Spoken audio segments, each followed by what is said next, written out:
আজকে চলে আসলাম আমার মেয়ের শ্বশুর বাড়িতে। আর এসেই দেখি এত মজার মজার লোভনীয় আয়োজন করে রেখেছে আমার মেয়ে, তাই আমি আজ ভিডিও করতে একদমই মিস করব না। এত লোভনীয় মজার মজার রান্না বান্না কিন্তু আমার মেয়ে একাই করেছে। সে ভোর থেকে উঠে এত সুন্দর সুন্দর মজার মজার রান্না করেছে। আর এই গরুর মাংসের কালারটা দেখুন, সেই লাগছে। আর এই মাসকালার ডালটা তো অসাধারণ, কারণ আমাদের নরসিংদীর মধ্যে এই মাসকালার ডাল সবাই অনেক বেশি পছন্দ করে। এখন আপনাদের মনে একটা প্রশ্ন আসতে পারে, সেটা হলো প্রমার মেয়ের কি বিয়ে হয়ে গেল?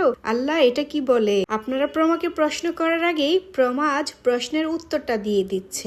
হ্যাঁ, প্রমার অনেকগুলা ছেলে মেয়ে, তার মধ্যে এটাও একটা মেয়ে। আর এই মেয়ের শ্বশুর বাড়িতেই আজ প্রমা বেড়াতে চলে আসছে। আর আমি হচ্ছে ডিজিটাল মা, যে রান্না বান্না কিছুই করি না, শুধু ভিডিও করতে ব্যস্ত থাকি। আমি কিন্তু একসময় ডিজিটাল শাশুড়িও হয়ে যাব, তখন ছেলে শ্বশুর বাড়িতে গিয়েও এরকম ভিডিও করা নিয়ে ব্যস্ত থাকবো। তো আমি এদিক দিয়ে ভিডিও করছি, আর আমার মেয়ে প্রতিটা বাটিতে বাটিতে কি সুন্দরভাবে সাজিয়ে নিচ্ছে আমাদেরকে খাওয়ানোর জন্য। এমন মেয়ের মা হতে ভাগ্য লাগে, যেমন আমারও হয়েছে। তো বিসমিল্লাহ বলে খাওয়া শুরু করে দিলাম। আর প্রথমে আমি একটা রুই মাছের ফ্রাই নিয়ে নিলাম।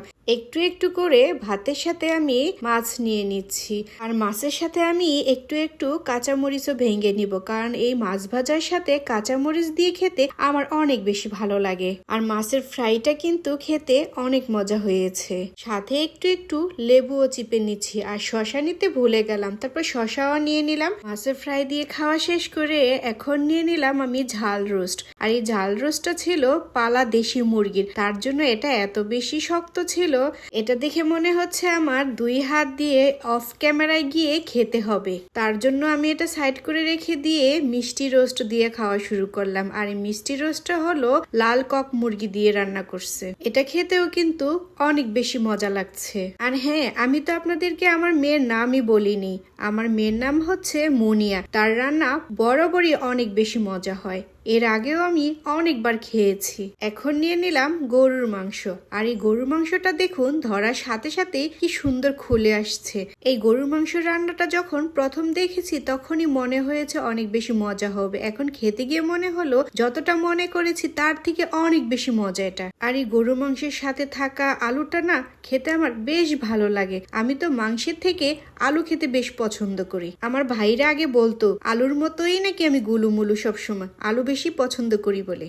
তো গরুর মাংস দিয়েও খাচ্ছি, সাথে কিন্তু আমি লেবুর খোসাও খেয়ে নিচ্ছি, কারণ লেবুর খোসা আমার খেতে অনেক বেশি ভালো লাগে। তারপর শেষ পাতে আমি একটু মাসকালার ডাল নিয়ে নিলাম। আর এই মাসকালার ডালটা রান্না করেছে রুই মাছের মাথা দিয়ে। এই রুই মাছের মাথা দিয়ে রান্না করাতে এই ডালটা অনেক বেশি মজা হয়। আর মুনিয়ার প্রতিটা রান্নাই না অনেক বেশি মজা হয়েছে। আমি কিন্তু ডালের সাথে আবার একটু একটু গরুর মাংস খুলে নিচ্ছি, কারণ আমার কাছে ডাল আর গরুর মাংস দিয়ে খেতে অনেক বেশি ভালো লাগে। তো আমার ভিডিওটি আপনাদের কাছে কেমন লাগলো অবশ্যই জানিয়ে যাবেন। আজকের মতো এখানে বিদায়। সবাই ভালো থাকবেন। আল্লাহ হাফেজ। আসসালামু আলাইকুম।